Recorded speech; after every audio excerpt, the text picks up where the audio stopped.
Wag naman. Wag naman. Yung gulo naman sa live ka natin lang. Kasi yung sumpa ko eh. Sige. Alam. Hindi mo talaga tinanggal yung pinapatanggal ko sa usod. Paolo Duterte, may binanggit na kongresista tungkol sa isang video at kasong isinam. Ang PNP Chief Romel Mapil sa panahon ng full alert, bawal na mag-leave ang mga pulis. Nagsalita na po si Congressman Paolo Duterte matapos po pirmahin ng Prosecutor General na may isa na pang reklamong lakad sa kanya.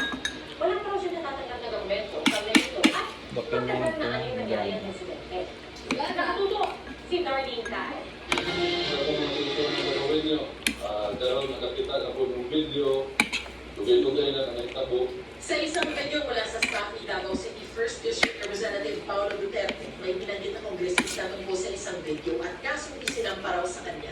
Ino-authenticate na niya ng kanyang mga abogado ng isang video, pero wala siyang ibinigay na detalye kaugnay nito. Kay murag nauna man kung file na sa CDG ba? Nauna file sa CDG ang testimony, ang affidavit sa social media at sa fiscal. So di ko kara hingong statement na kaya wala pa may kagawa ko dokumento na di-file ang bukas. Inilabas ang video na ito matapos kumpirmahin ni Prosecutor General Richard Calullo na may mga reklamong isinampa laban kay Duterte. Batay sa investigation data formula po ng Chairman Integrated News at kinumpirma ni Calullo, ang negosyanteng si Crystal John Patria nagsampa ng reklamong physical injuries at death threats laban kay Duterte. Nangyari raw ang insidente alas 3 ng madaling araw ng February 23 sa isang bar sa Davao City. Patuloy na silang buka ng Chairman Integrated News sa mga kuha ng pangyayaring detalye. Kasi kapag naalala mo na yung temper, parating naka-Android, naka-camera. Ano lang, di lang lag. Pero ano, yung camera, yung quality. Hindi mo. Kasi mo ngayon, sino ka journey? Sino ka journey? Sa post ni Tito Gandes, kinalala niya ang kayong itiniti na bilang daw basta performer sa ibinigay niya raw ang kanyang katotohanan, paggabay, at ang kanyang pinutang signature, Chinito Smile. Ang dati niyang asawang si Jackie Blanco, nire-share ang sa na pumalaw ng pag-ibig. Ayon kay Jackie Lu, siguradong kumakanta na sila sa langit. Sa post ng partner ni Davao na si Mayer Bangka, makikita ang larawan ng aktor, hawak ang isang floral arrangement. Sabi ni Mayer, life doesn't feel right. Like doesn't matter. Nakikidalang atin ang ilan ng celebrities na nakatrabaho niya. Hindi natin dito. Hindi natin dito. Isang lalaki senior citizen ang nasawi sa sunog Init.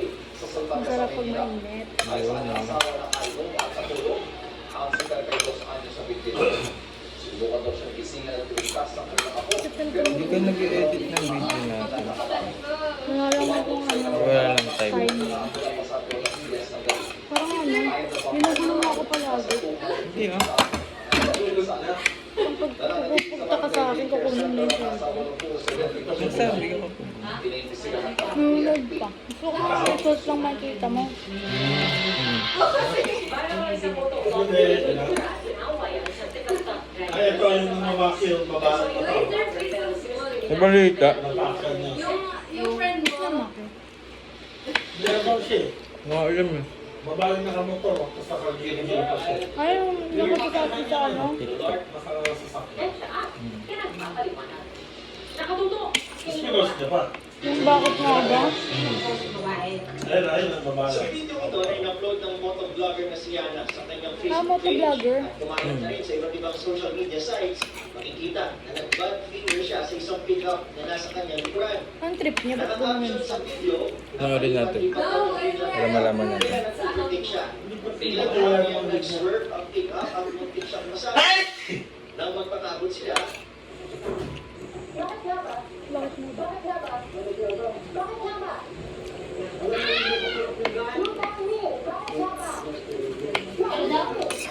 bakit? Bakit nga ba? Bakit? Ito siya po ganun.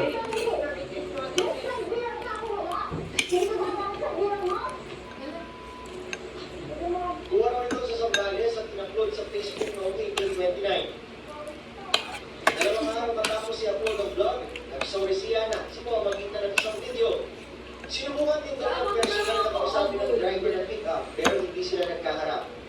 Si Senator J.B. Ercito na isang motorcycle enthusiast napansin ang viral video. Pagkala na ito agad kay Transportation Patay yung babae. Season para ma-actionan. Public Hindi afford. niya dapat kinukonsiti ang asset ng vlogger at dapat maging leksyon ng insidente. Pinatatawag na ng Land Transportation Office o LTO ang vlogger para magpaliwanag kung bakit hindi siya dapat sampahan ng administrative charge. Pinatawag ang 70 araw ng preventive suspension ng kanyang lisensya. Sinusunod ng at driver ng pick-up. Para sa GMA Integrated News, Iguahe, Tutok, 24 oras. Pwede siya makulong doon?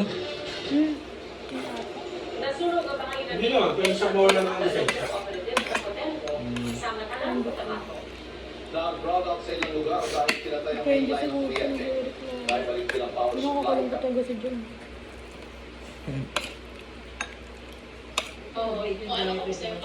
Pero nag-overtake ako. Ito din ang naging I mean, ano, contract ko. I'm so happy. Thank you for all the support and love. I really felt it all throughout. Ito, kakay, hindi ko.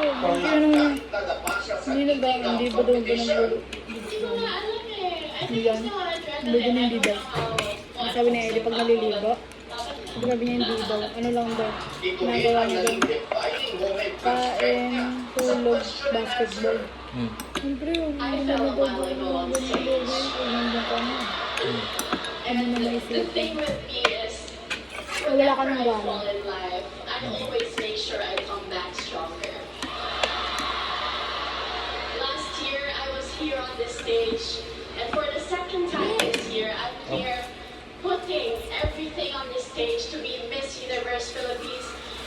First runner-up si Winwin Marquez. Si Liana Maria Winwin Iguala, Marquez? second runner-up. Ano ang Joey Marquez, ang Miss Cosmo Philippines 2025. Si Gabriela Carballo, ang Miss Eco International Philippines 2025. At Miss Melody? Supranational Philippines 2025. Si Gabriela